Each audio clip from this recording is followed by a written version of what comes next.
Hello बंधु बान्धवी सकल की खबर आपनालोकर अखमप्र यूट्यूब चेनेलर आन एटा नतुन भिडिओ লৈ आपनालोকক स्वागतम जनाइছো।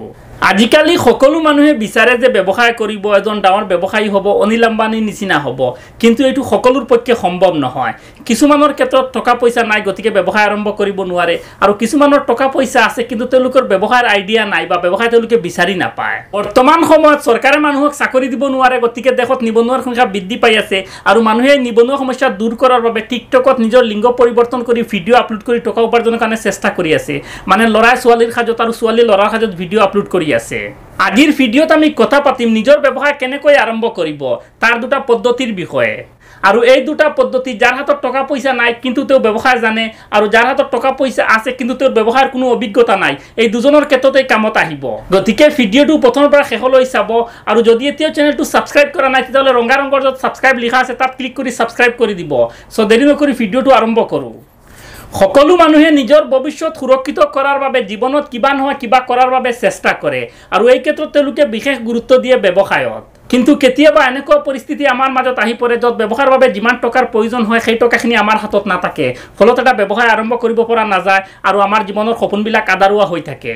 নিজৰ ব্যৱসায় আৰম্ভ কৰাৰ প্ৰথম পদ্ধতিটো হৈছে পাৰ্টনাৰশ্বিপ বিজনেছ মানে অংশীদাৰী ব্যৱসায়। ফৰ এক্সাম্পল আপুনি এটা ব্যৱসায় কৰিম বুলি ভাবিছে আৰু ব্যৱসায়টো আপোনাৰ কাৰণে ঠিকে আছে আৰু আপুনি মনে মনে ভাবিছে যে যদি আপুনি ব্যৱসায়টো কৰে তেতিয়াহ'লে আপুনি লাভৱান হ'ব।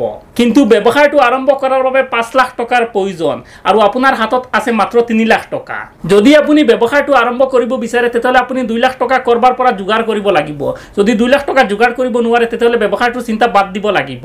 এই ক্ষেত্ৰত আপুনি অংশীদাৰী ব্যৱসায় আৰম্ভ কৰিব পাৰে। আপোনাৰ হাতত আছে 3 লাখ টকা আৰু আপুনি বেলেগ এজনৰ পৰা 2 লাখ টকা লৈ আপুনি ব্যৱসায়ৰ অংশীদাৰ বনাই পেলাই ব্যৱসায়টো আৰম্ভ কৰিব পাৰে। কিন্তু এই ব্যৱসায়ৰ লাভ বা লোকচানৰ পৰিমাণটো ব্যৱসায়ৰ মূলধনৰ ওপৰত ভিত্তি কৰি ভাগ কৰা হ'ব। মানে ব্যৱসায়ৰ মূলধন হৈছে 5 লাখ টকা, তাৰে 3 লাখ টকা হৈছে আপোনাৰ। মানে ব্যৱসায়ৰ মূলধনৰ 60% হৈছে আপোনাৰ আৰু 40% হৈছে আপোনাৰ বন্ধুজনৰ। আৰু এই ব্যৱসায়ত যিমান টকা লাভ হ'ব তাৰ 60% লাভ কৰিব আপুনি, যেহেতু আপোনাৰ মূলধন হৈছে 60% আৰু 40% লাভ কৰিব আপোনাৰ বন্ধুজনে। কিন্তু যদি ব্যৱসায়ত লোকচান হয় তেতিয়াও কিন্তু আপুনি 60% বহন কৰিব লাগিব আৰু আপোনাৰ বন্ধুজনে বহন কৰিব 40%। কিন্তু আমাৰ দেশত অংশীদাৰী ব্যৱসায় অকল দুজনেহে কৰিব পাৰে, দুজনতকৈ বেছি হলে অংশীদাৰী ব্যৱসায় কৰিব নোৱাৰে আৰু টকা দুজনে 50-50 দিব লাগে। যদি 50-50 দিব নোৱাৰে তেতিয়াহ'লে পাৰ্টনাৰশ্বিপ বিজনেছ আৰম্ভ নহয়। আসল অংশীদাৰী ব্যৱসায় বহু কেইজনে মিলি একেলগে কৰিব পাৰে আৰু ইয়াত কোনো লিমিট নাই যে কোনে কিমান টকা দিব।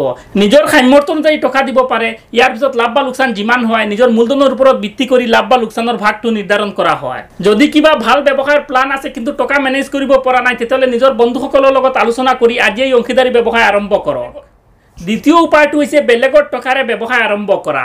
আমাৰ সমাজত এনেকুৱা বহুতো মানুহ আছে যিসকলৰ টকা পইচাৰ অভাৱ নাই কিন্তু তেওঁলোকৰ ব্যৱসায়ৰ অভিজ্ঞতা নাই বা ব্যৱসায় সম্পৰ্কে তেওঁলোকৰ জ্ঞান নাই। এই ক্ষেত্ৰত আপুনি তেওঁলোকৰ পৰা টকা পইচা লৈ ব্যৱসায় আৰম্ভ কৰিব পাৰে। কিন্তু ব্যৱসায়টো আৰম্ভ কৰাৰ আগতে আপুনি তেওঁলোকক চুক্তি কৰিব লাগিব যে ব্যৱসায়ত যিমান টকা লাভ হ'ব তাৰ কিমান % আপুনি লাভ কৰিব আৰু কিমান % তেওঁক দিব লাগিব।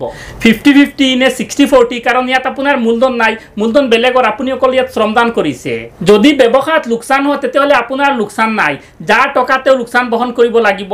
আপুনি ইয়াত ঘৰৰ পৰা 1 টকাও দিব নালাগে। আপোনাৰ লোকচানটো ইয়াত হ'ব আপুনি ইমান দিনে যে শ্ৰমদান কৰি আছিলে এই শ্ৰমদানটো অথলে যাব। কিন্তু যদি ব্যৱসায়ত লাভ হয় তেতিয়াহ'লে আপুনি চুক্তি কৰা মতে 50% নহ'লে 40% লাভ কৰিব।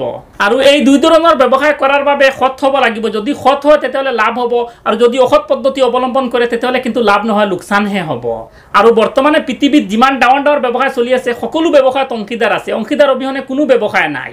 সকলো ডাঙৰ ডাঙৰ কোম্পানীয়ে বজাৰত শ্বেয়াৰ বিক্ৰী কৰি দিয়ে আৰু এই শ্বেয়াৰবিলাক কিনি কোনোবাই লাভ কৰিছে, কাৰোবাৰ লোকচান হৈছে, কিন্তু দুটাই মানিব লাগে, লাভ হওক বা লোকচান হওক। আজিৰ ভিডিঅ'ত ইমানখিনিয়ে আছিল। যদি ভিডিঅ'টো চাই আপোনাৰ ভাল লাগে তেতিয়াহ'লে লাইক এটা কৰিব। যদি মোক কিবা ক'ব বিচাৰে তেতিয়াহ'লে কমেণ্ট কৰিব।